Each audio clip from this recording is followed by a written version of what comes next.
ঘাড় ধাক্কা, কানমোলা, থাপ্পড় খাওয়ার পর 1804 জন অযোগ্যের লিস্ট বার করতে পারল এসএসসি।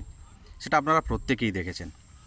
সেই লিস্ট বার হওয়ার পর এটা প্রমাণ হয়ে গেল যে চোরের দল তৃণমূল কংগ্রেস যোগ্যদের চাকরি একাধিক নেতাদের কাছে বিক্রি করেছে, যাদের যোগ্যতা নেই, যারা অশিক্ষিত, শুধুমাত্র তৃণমূল করে বলে তাদেরকেই দিয়েছে।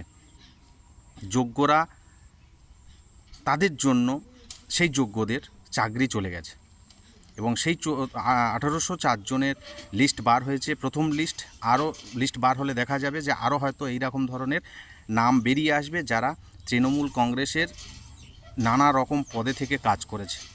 কেউ বিধায়কের পুত্রবধূ, কেউ কাউন্সিলর, কেউ ব্লক সভাপতি, কেউ অঞ্চল সভাপতি, কেউ সদস্য, এই রকম একাধিক এই রকম ধরনের চুরি, এই রকম ধরনের লুটপাট এই দলের পক্ষ থেকে একাধিকবার আমরা দেখেছি, একাধিকবার হয়েছে।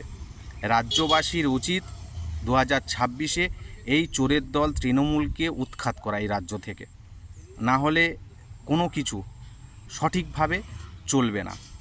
শিক্ষা, স্বাস্থ্য, খাদ্য সব ডিপার্টমেন্টেই চুরি হয়ে গেছে। সব ডিপার্টমেন্ট দলদাসে পরিণত হয়েছে এই তৃণমূল কংগ্রেসের কাছে।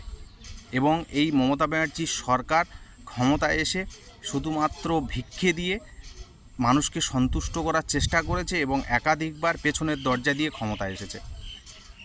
তাই এই রাজ্যের মানুষের কাছে একটাই অনুরোধ, তারা এই সরকারকে উৎখাত করুন, তাহলেই আপনাদের বাড়ির ছেলে মেয়ের চাকরি হবে, এই রাজ্যে শিল্প হবে এবং আপনারা এই রাজ্যে নিশ্চিন্তে থাকতে পারবেন।